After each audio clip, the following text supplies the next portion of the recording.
back to another episode of Let's Play Kerbal Space Program. In fact, episode 20 of this series, believe it or not. And as promised, if it's not a little late, I have constructed a vehicle that will be able to utilize kethane and that will land on the surface of the moon. And so, this is probably one of the most massive rockets I believe I've ever built and successfully launched, at least in my testing area. We have, of course, our almost 30-ton um, mining vehicle. And we have an intermediate stage, which we didn't really need before, but this vehicle's so massive that it makes sense to have it. And then we have our Turin 7X vehicle, which has 7 Turin cores on it. It makes it quite a massive vehicle. So, without any further ado, I think we'll bring this onto the launch pad. And we'll go ahead and we will start with this. So, this vehicle may or may not explode mid-flight. It's quite a difficult vehicle to fly initially, and the reason for that is that it's just so massive. Um, it looks like we're doing okay. Maybe we're gonna wobble a bit. We'll turn on SAS so that we don't have to worry too much about that. And looks like we have Bob Kerman and Ludsky Kerman piloting this mission. So let's just go ahead. We will begin by launching. And I've turned off the rocket sounds temporarily because of the fact that with as many rockets as I have on this vehicle, it turns out that it's really quite loud. It'd certainly be too loud to do commentary over, so I figured it was a good idea to disable the spaceship noise for now, because it appears that whenever you change the sound, for some reason it has to do some weird thing where it restarts the not the game, but maybe the program or the window responsible for I guess displaying the game. And KSP being such a memory hungry game, that is not good. So we're about to stage here, probably about now.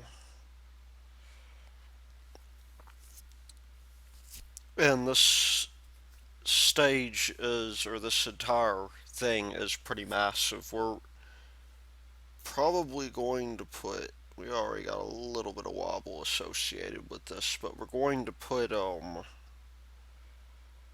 lot of energy into just getting up here and maintaining um a decent inclination, preferably to the south when we reach the moon. It's just going to be a little bit difficult to pull off because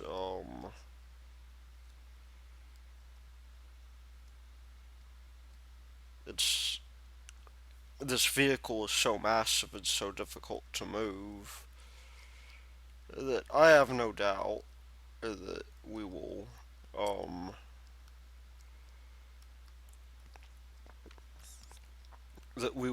run um, we will have a little bit of an inclination. But with that having been said, I think we do a pretty good job here. this. If we could maybe get this down to an inclination of 100 or so, which is where we're at now, and maybe maintain it, then I think that would be okay. And we are more or less burning up all this fuel. You'll notice I've been running full throttle the entire time, because if we didn't, then we would run into this issue. And yes, this is something that does happen with this spacecraft, by the way, where we do start dipping down. We're gonna have to deal with that until so we pitch up.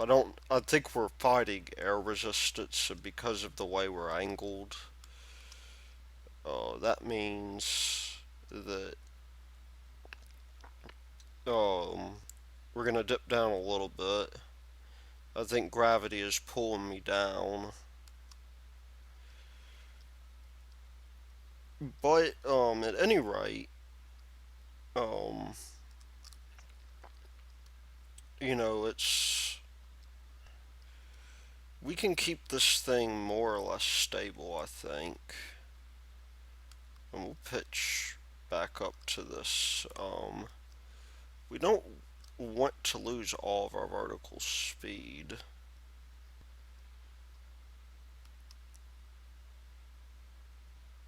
And there we go. We have our primary stage, or our first stage. The primary portion of it is now um, is now active.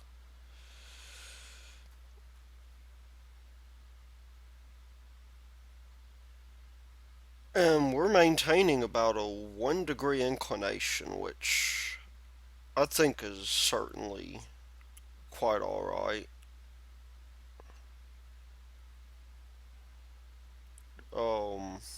We're gonna do our orbital burn pretty soon. And we'll just let this thing go down just a little bit. We want an apoapsis of about 80K. Or thereabout. In fact, I'd say this is a spectacularly good mission so far. We're actually doing pretty well, I think. But yeah, we'll kill it about here. I'm not gonna bother going into the map view. Looks like we are off just a little bit, but what I'm gonna do is I'm actually going to go into the we have a few minutes into Apple. I will go into the I guess the maneuver node planner, and we will circularize here. We're not going to have MechJeb do it for us, but we will get MechJeb to give us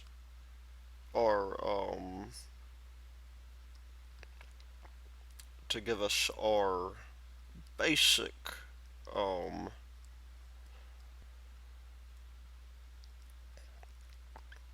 our basic point here. Now it says we have about 42 seconds of burn, which means we want to start burning a little bit before, largely because of the fact that we have believe it or not, we actually have a stage transition coming up.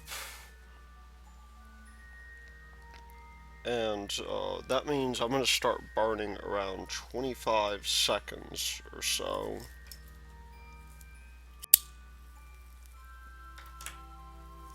Maybe 24 to account for that. We actually do get a lot of Delta V on that secondary stage. And that is for me. Well, there's a way to get this thing point towards the maneuver node, I think, but we're gonna be just slightly off.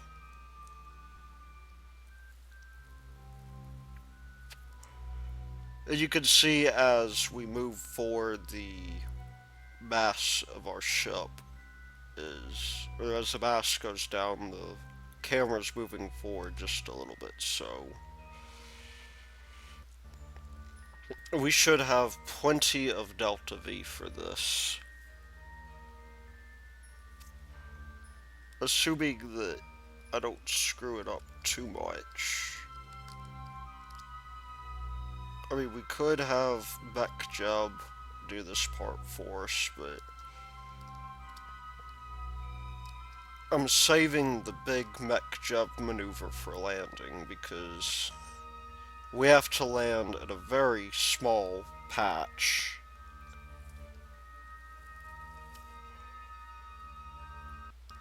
And that's going to be a bit of an issue for us, so there we go.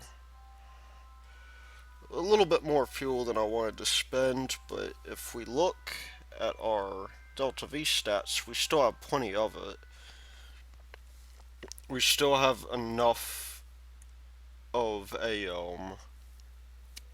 enough Delta V to perform translunar injection, which is going to be the difficult part. I'm just going to save here real quick.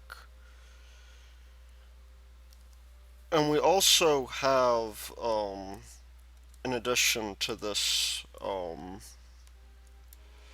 we have our our deal. I'm just gonna turn off the kethane map for now, because that kethane map is getting in the way of things. So we will attempt to make a close flyby of this. You can see our inclination really isn't that bad at all. It's there we go. We have an apoapsis of how much? Let's just bring that up just a little bit. 130 meters, can we get any lower than that? And I suspect the answer is 32 is alright, but we'll go 65 just to give us some margin for error. And we will have to burn quite a deal on this stage, 849 meters per second, which, really actually is about standard for TMI, at least in my experience. So we'll just go ahead and we'll burn that. But we'll get to the I guess one of the things I should have done is I should have put this up a little bit higher because of the fact that we are getting um we are getting pretty close here. Um we are a little bit slower, but we are very slowly drifting too, so we'll cut it about right here. And it looks like I will need to burn at 37 or so.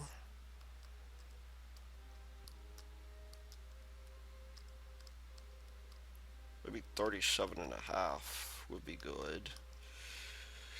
So um this entire stack was completely different initially. This was to be lowered by a sky crane. And the trouble I have with it is that with the sky crane and this thing combined, it was over 50 tons. Now, getting this thing to the moon wasn't the problem. What the problem was is landing it. That turned out to be the biggest hassle here.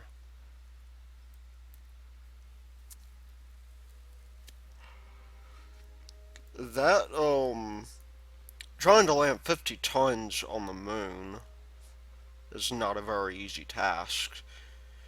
Hell, trying to land 30 tons, which is a little over half of that initial mass, isn't really, um, isn't really that easy either, but 50 tons with the kind of sky crane I was thinking of using just would not work. And so, that turned out to be a big issue in the design of this. I completely scrapped that design and decided, first of all, um, this thing, um, was really heavy with the sky crane attached.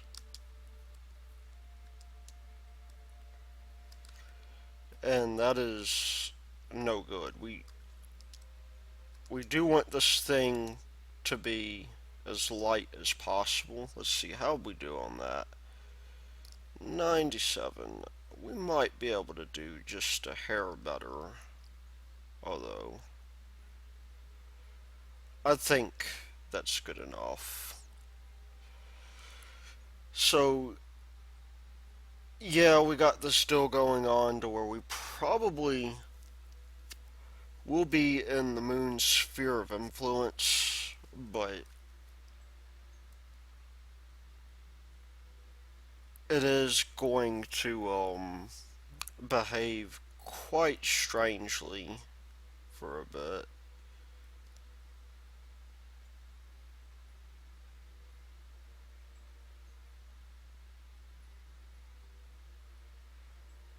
And if we start moving away, then, oh, there we go. So we're at 105 meters. Let's just bring up our maneuver node editor. Let's place this thing. We say we're going to circularize, but we're actually not. We're going to, at the next apoapsis. There is no apoapsis here. Remove all nodes, create the node here. We'll circularize, but we're going to bring this thing down to about 25 or so. 32. Can we do even better than that? 26. Just a little bit more. 24.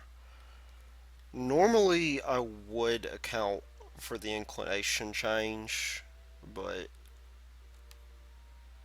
that would probably be overkill because we're gonna have to make a minor inclination change anyway. So let's see, what if we take off the extra digits here and we update this? What does our apoapsis look like? Maybe 320. I like that. I think 320 is going to be good for us. So we will circularize at this point. And when we do that, then we will be pretty much golden. This must be somewhere up here, I reckon.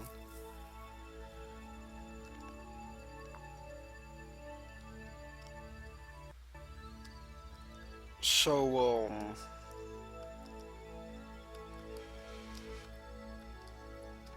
anyway, we're all kinda used to going to the moon right now. We haven't done too much in the way of landing. But speaking of which, um there's another advantage to the way that I approach this. By doing a direct descent, we can move this thing around. Now the other modules on the surface, like, because you'll notice I put docking ports on this thing, and I put them there for a very good reason. Because the docking ports um, will allow us to dock modules. There's issues with that. I mean, the docking modules on a moon base or any kind of base, you have to contend with the fact that the landing legs are compressible now, which means that you might test this on Kerbin, and you might come to find out that, let's go down to 20 or so seconds.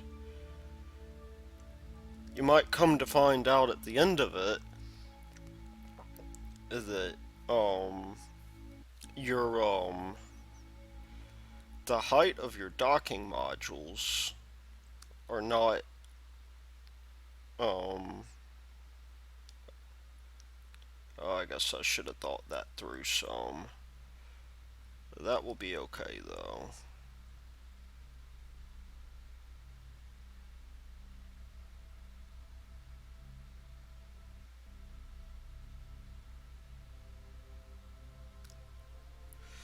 Okay, so we have 41. That's not low enough.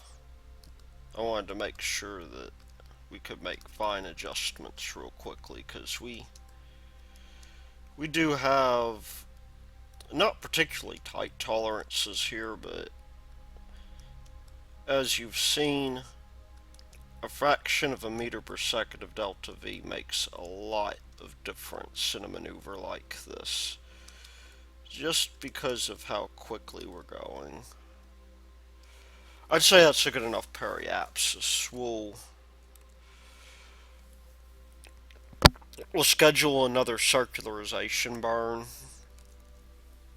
and we'll quick save. But at any rate, the idea is that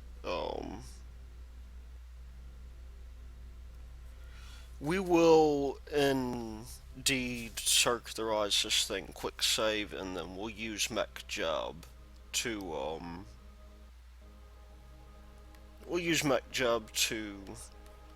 land, and we'll still have a bit of our delta V left. As you can see, we actually have a fair amount of it. We'll have enough, I think, to degrade our orbit enough to where this thing will crash into the moon eventually. So that's going to be good for us. Well, I mean, the module, the base itself isn't going to crash into the moon. That would actually be disaster, especially with two people on it. I don't know how we'd recover from that. But on the flip side, we will alternately get this thing down to um, a fairly, low orbit. We'll hopefully have no space debris at this point. And we will be pretty much on the realm of getting this thing down to we are off just a little bit. We'll be on the realm of getting this thing down to full landing capacity. This isn't going to be a big burn at all, so as you can see, we have almost nothing here to worry about as far as our circularization.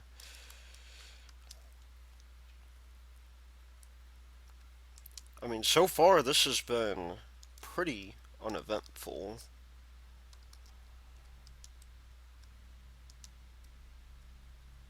Especially considering that a lot could go wrong in this mission. So that is very circular, in my opinion. If you look at the inclination there, we still have 237 meters per second that we can utilize, in fact. So I'm going to save that. I am going to bring down my landing gear because we don't want to land on we don't want to land um on these rocket engines. I don't know if they could take the abuse. They are good for like ensuring constant height, but other than that, we don't want to worry about it too much. I guess we could maybe turn on our lights, which won't suck up too much power, I don't think. And now we are going to use the landing guidance. So we'll enter the target coordinates, which I believe are already entered in. Let's double check my notes. Yeah, those actually are the coordinates. So we'll enter them there. Um,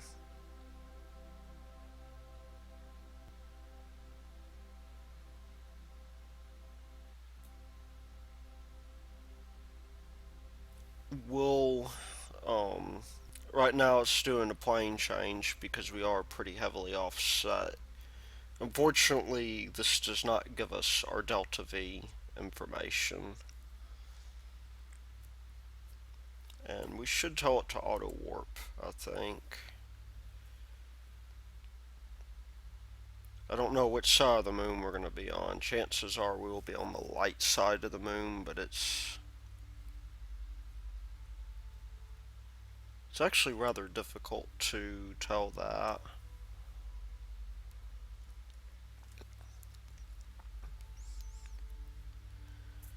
And so that is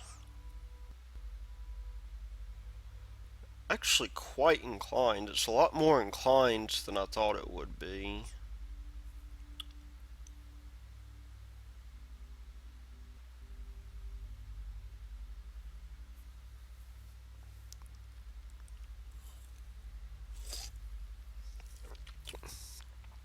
It looks like we're coming down now. Or which side of the moon are we on? We are landing, it looks like, on the dark side of the moon. So we are going to run out of fuel, it looks like. But, yeah, we're just going to slow down. I think if we look at this other thing here, its orbit is going to degrade if, well, maybe not. That may be asking for a lot. We'll have to see when we're down on the planet. Or the moon, rather. I guess it's not a planet proper. And we'll just turn off auto warp for now.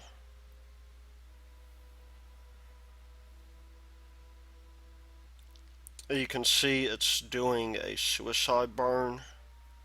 We actually have a lot of delta V on this thing. I don't know if we actually needed as much delta V on this thing as I initially thought we did. Although it does look like um, That amount of delta V certainly does not hurt.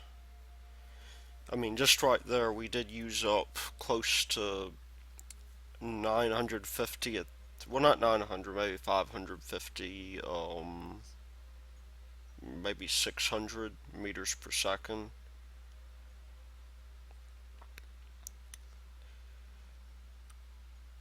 But as you can see, this area is particularly flat.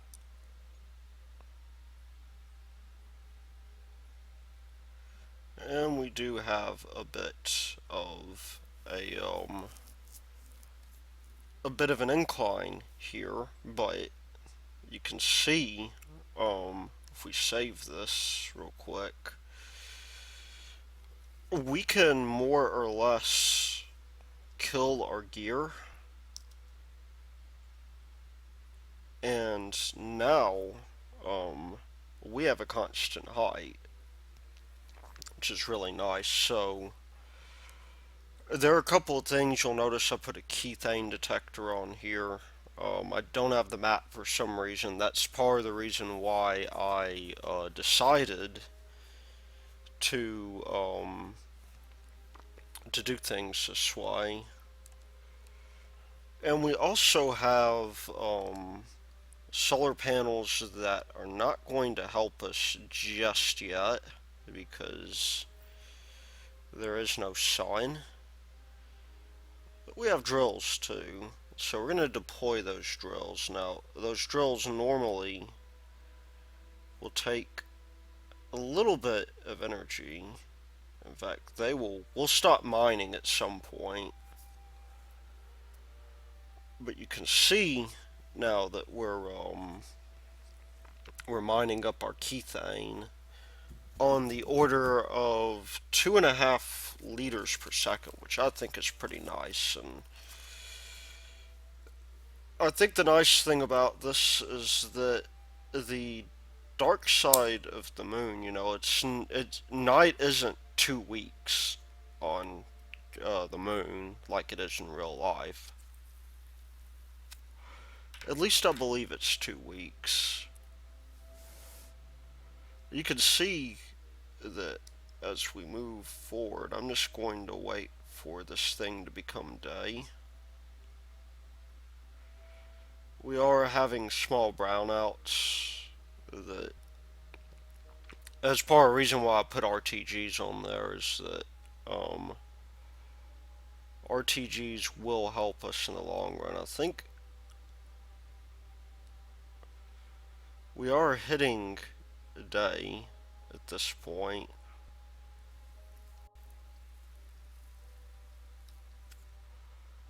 We're hitting pretty close today. So, um, we'll just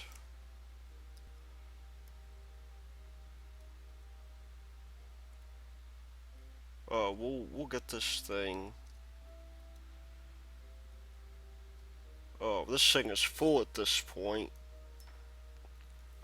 Oh, we can retract this stuff, even though it's not actually going to mine anything. Um, and we can almost, move forward. And so this will take, there we go. It took about a day or so. Now we're full up on this. We can redeploy our drill. And it almost looks as though our spacecraft is farting when it's mining. I just sort of noticed that. So one of the things you might be interested in seeing now is doing the conversion. And the conversion is actually pretty easy to make. We can make a lot of things with this. Not limited to our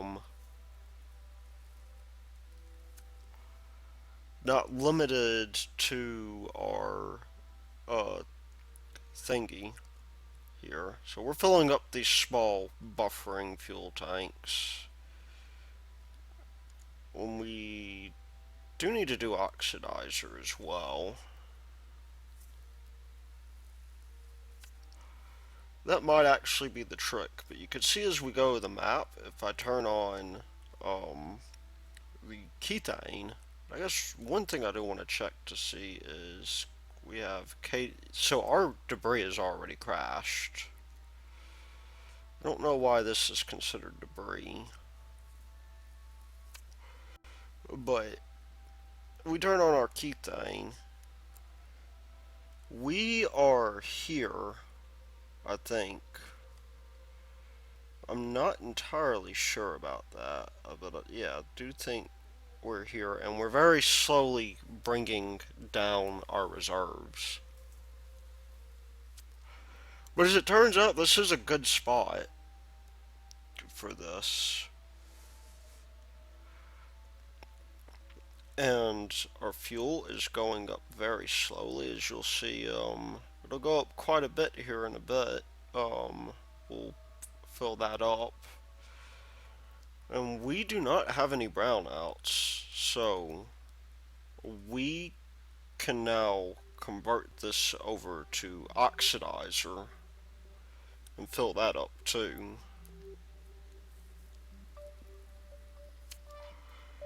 And if we use the monopropellant at all, then we could similarly use that as well, which I think is pretty nice. And it does seem to be creating monopropellant at a much higher rate. So this thing is going to be more or less a be, you know, I'll turn off this thing right here. We don't necessarily want to look at that, but this thing will make a good base. There's only one more thing to do, and that is to rename the vessel. We don't really need to rename the vessel, but what we can do is designate it as a base. And like I said, it is kind of a weird one because this is a mobile base. This thing can more or less move around the moon, which is going to be necessary because as we look at these kethane deposits, our next big deposit is going to be probably up here, which is way on the other side of the planet. And then, you know, we start seeing bigger ones up here on the poles, which are going to be quite a challenge to get to. But we can very easily take care of that, and what we'll find is if we let this thing fill up, and it will fill up pretty quickly. It'll fill up a lot faster than I expected it to anyhow. You'll notice we're generating, first of all, a lot of power, but more importantly, we are not we're not bringing up any more kethane. And so this thing could be run on an ad hoc basis.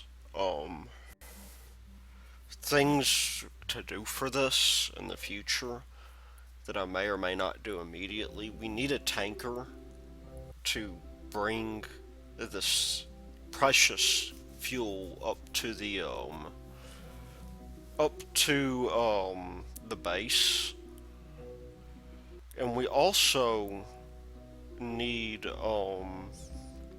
in addition to that, we need I guess extension modules to store the fuel, which we will get a lot of. And really, we might do other base construction as well, but now that we have this in place, we can do a lot of real nifty things. We can construct lighter spacecraft that hit the moon first and go to explore other areas of interest, like for instance, Eve might be a good place to go, or maybe Duna, or we haven't even visited Minmus, which is a really good place to have one of these things because of the fact that with, I guess, Minmus's proximity to the periphery of the sphere of influence of carbon, it would be a good way to get into the sun's, I guess it's Kerbal's,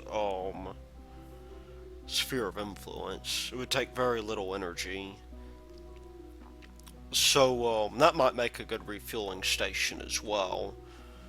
But we're now at the point to where we could put one tanker into space, and I have actually tried, um, bringing the tanker over here. I didn't show it because, that will make the episode longer. But, I haven't attached it either, but, we'll be able to have this more efficient system that we'll be able to hopefully get like three-fourths gain out of it as opposed to, coming up with half of our fuel when we're coming up from carbon rather. So anyway, this has been Dilord Root, and I will see you next time.